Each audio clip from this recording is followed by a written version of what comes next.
Hey Team Nosarama, how's it going? Today you guys are getting another one of those rare auto vlogs, if you will, car vlogs. Um, so yeah, I'm just kind of driving along. I figured I would try to record a video today. Today is supposed to be really nice though, like the weather-wise. So I would normally be riding today, especially since the weather around here lately has been really crappy. But the last time that I rode my bike, I got a freaking nail in my rear tire, so it won't really hold air. So yeah, the bike's kind of out of commission right now while I figure out if I can get the dang tire repaired or not.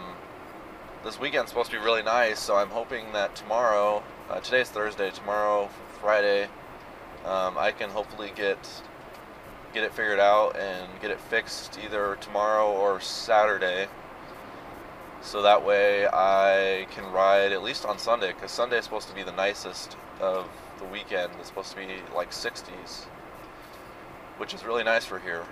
So yeah, I'm gonna try to get that figured out.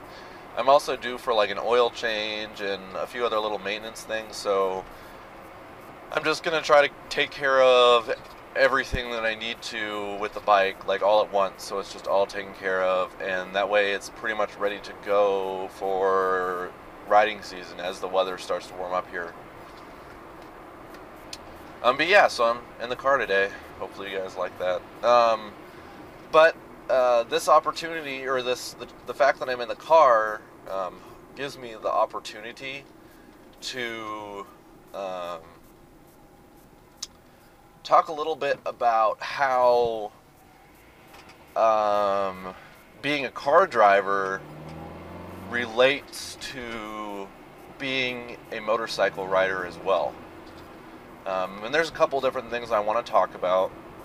The first thing I would like to talk about is what being a motorcycle rider does for you as a car driver.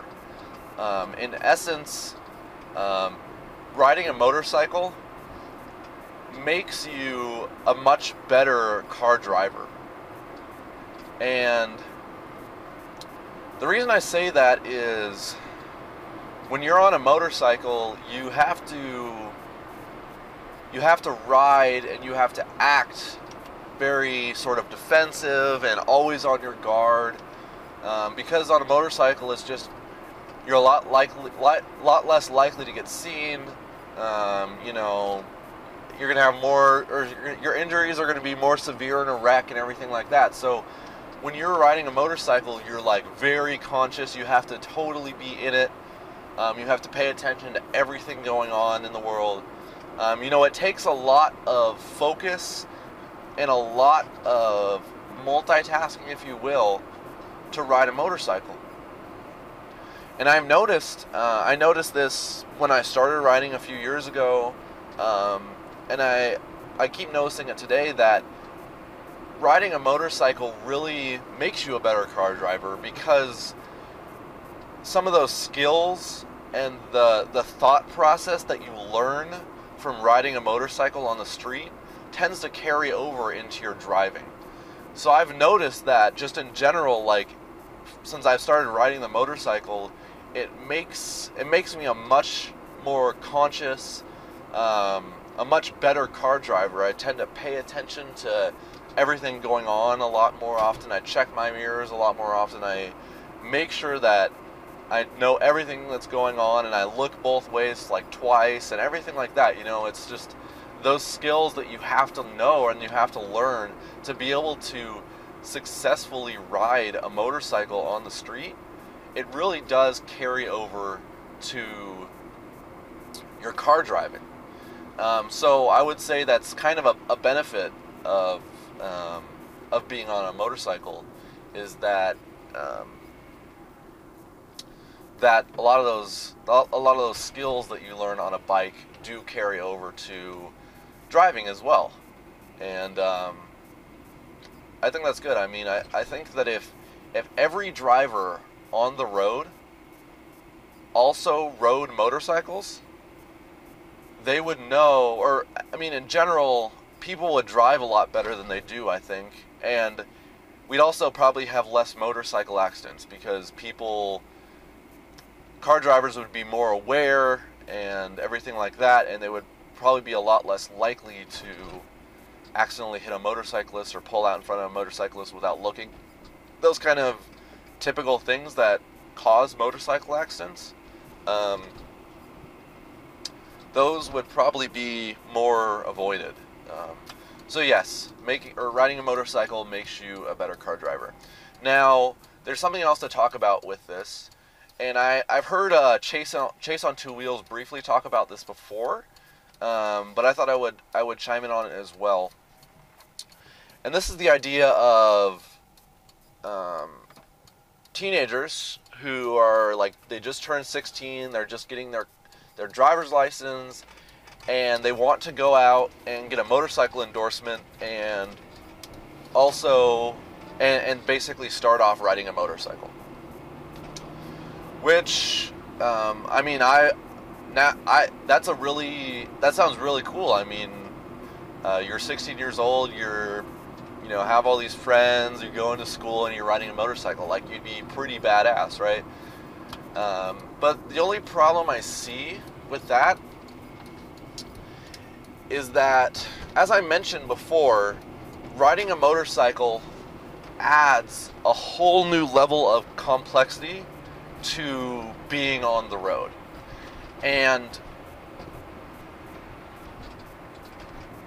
there's a lot of things that kind of go on out there that are normal to experience and that you can easily deal with without really thinking about it. And you learn those skills when you're driving in a car for the first year or two, because you just learn how the road works, you learn how people work, you learn how it really goes. And once you've been driving for a few years and you learn those basic skills and that basic knowledge of how the road works, then you should be worrying about riding a motorcycle. Because like I said, riding a motorcycle really adds a whole new level of complexity to things. And when you don't have the experience of driving for a few years and you don't have that basic knowledge and you're on a motorcycle, you then have to not only focus on riding the motorcycle successfully as you normally would, but you also have to focus on those basic things and learning how the road works and really getting used to things. So that's why I say that personally, I don't think that you guys or anyone who is just starting out on the road, I don't think that you guys should start off on a motorcycle. Just because it's important to learn the way that the road works and learn the rules of the road and the lay of the land really before you get on a motorcycle. And that way, once you do get on a motorcycle, you could really just focus on riding the motorcycle properly and safely. And all of those other basic things that I talked about, those are all just second nature, and they're just kind of things that you subconsciously do, and you don't really need to worry about as much. So yeah, that's kind of my take on getting a motorcycle when you're just starting out. Oh, this person is not going to use the acceleration lane. Good Lord. I hate people that can't figure out how to use a friggin' acceleration lane. It's really not that hard. Anyways, people, yeah, that's what I thought I would talk about today. So, for those of you who have been driving for a while, definitely getting on a motorcycle and learning how to ride it really does improve your driving when you get back into the car. And for young drivers who have little experience on the road, I would say that you shouldn't get a motorcycle yet, just because you need to have that basic knowledge and basic lay of the land before you really get on a motorcycle. So definitely, take a good couple of years of driving, a year or two at least of driving before you decide to get on a motorcycle. Just because you need to learn the basics of the road. And in addition, as you after a few years of being on the road, you gain maturity, because really, when you're 16, you might be a little less mature, and you might be a little more willing to do stupid things on the bike. So, I would recommend definitely driving first. So yeah, that's pretty much it for today. I'll let you guys know how the bike goes, and hopefully she gets fixed up soon, and I'll be back riding for you guys soon. This person's gonna pull out in front of me. Alright. I will talk to you guys later. Maserama out. Peace.